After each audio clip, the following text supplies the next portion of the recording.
Coming to the structure of skeletal muscle, let us discuss about the structure of skeletal muscle. Skeletal muscle consists of many myofibrils. Each muscle fiber is covered by sarcolemma. It will have sarcoplasm. It will have sarcoplasm. It will be covered by sarcolemma. It will have sarcoplasm. And as you know, it contains many nuclei, so it is syncytial in nature. And it will have endoplasmic reticulum. And this endoplasmic reticulum is the storehouse of calcium ions. It is the storehouse of calcium ions, which are very much essential for the muscle contraction. And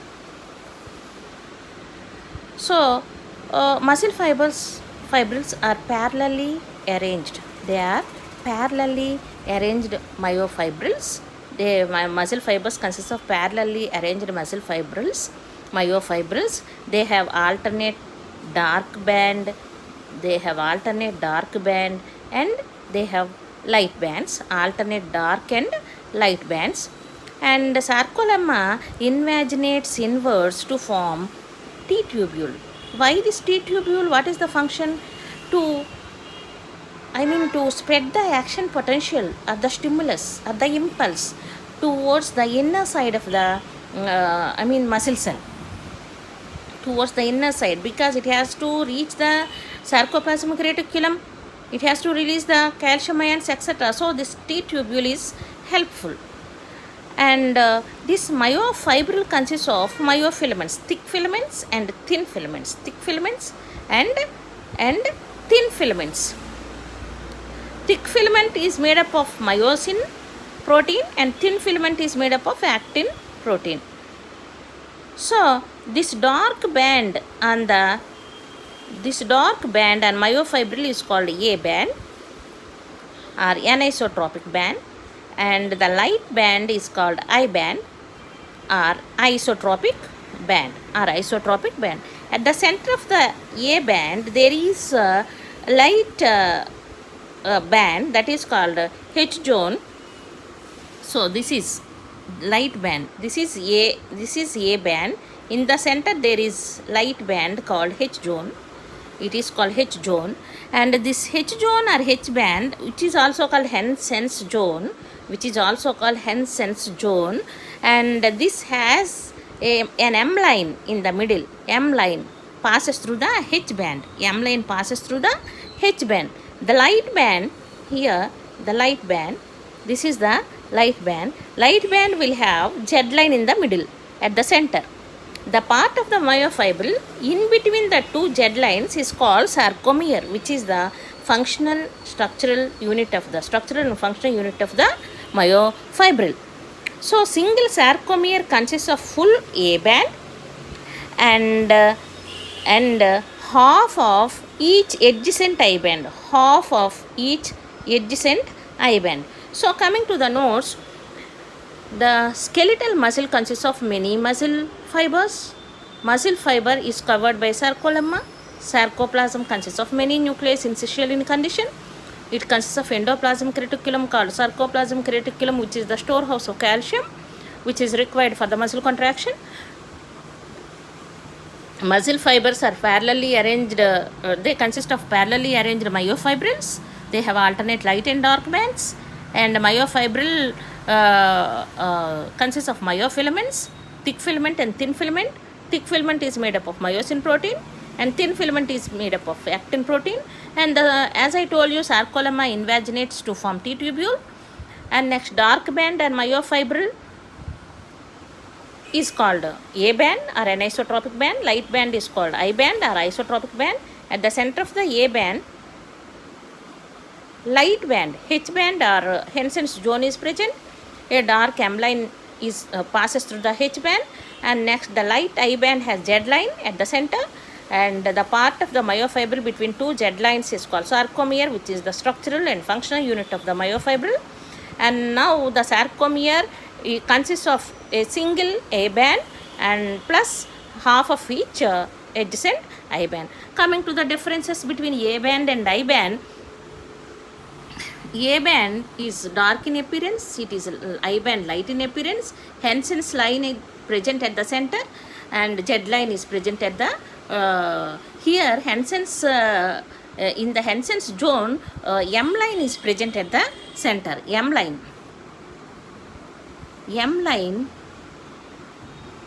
this is M line is present at the center of the Hansen's zone, and Z line is present at the center. Both myosin and actin filaments are present in the A band. Both myosin and actin filaments, both myosin and actin filaments are present in the A band, whereas only actin filaments are present in the I band. Only actin filaments are present in the I band, and the length of ear does not change at any cost during muscle contraction, whereas I band shortens during the muscle contraction. I band will shorten during the muscle contraction because these these actin filaments will be dragged towards, will be slided towards the H zone. That is why this I band will shorten, but A band will not get changed. So coming to the structure of contractile proteins, here the thick myofilament consists of simple meromyosin, which is myosin is itself is a polymer protein, and each meromyosin has globular head with short arm and a tail, which is called light meromyosin, and this is called heavy meromyosin. And globular head will have two sites, a site for binding with actin and a site for binding with ATP, and it will have ATP ATPase to hydrolyze the ATP and release the energy for bonding and to form the cross bridge. And heads are short and they protrude out to form the cross bridge with actin, and tails are joined to form the filament. And so this is about the globular head, cross arm, and actin binding site and ATP binding site are present over the head region, and the tails will form the filament. So that is about the myosin protein. Coming to the actin protein, it is made up of three proteins. Three proteins are present. Which one? One is globular protein. Globular protein is present, but the chain is formed with so many globular proteins. Globular protein is monomer, but the chain is formed with the globular proteins, so that becomes polymeric, and that is called F-actin. That is called F-actin. That is one type of protein. See, here globular proteins are G-actin, and this is F-actin, which is formed by the globular proteins itself. It is a polymer protein. It is polymeric. And coming to the tropomyosin, it is filamentous or fibrous. Two filaments run along the entire length of the F-actin. See, two filaments will be running along the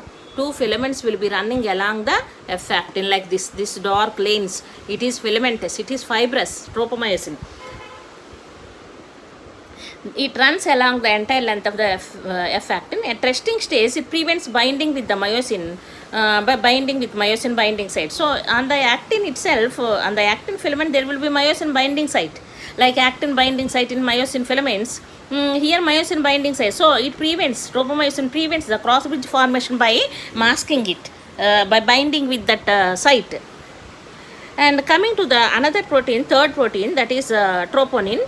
It is a complex protein, and it is present at regular intervals of the tropomyosin itself, like this.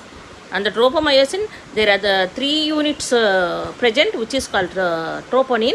It masks the actin filament, and it also masks the actin filament, the binding site, which is the binding site with the myosin. And coming to the 3 units, TPI inhibits actin myosin interaction, like tropomyosin only. And next TPT is it binds the this is the binding site for tropomyosin, which is the filamentous one, and TPC is the binding site for calcium. That means it binds with the calcium ion, which will be released at the time of the contraction, which is necessary. And now coming to the, so this is about the actin filament. This is the troponin complex. Coming to the myosin and actin filament differences, myosin filament found only in A band, whereas it is found both in A and I band. So myosin filament is found only in the I band, but only in the A band. I mean, actin filaments are both in A band, the thin filament, and also I band. So they are present both in A band and I band. And next, it will have rough in texture due to cross bridges. There are no cross bridges, so it will be smooth. They are fewer than actin filaments. They are more than myosin filaments. They are free at both ends, whereas here they are free at one end and joined to Z line at the other end. Myosin protein consists of light meromyosin as tail and heavy meromyosin as head. And there are three proteins in actin, that is actin, tropomyosin and troponin. F actin, G actins are there. No. Next, they do not slide during contraction, but they slide into the H zone. They slide into the H zone. So this is about the various proteins. Okay, thank you.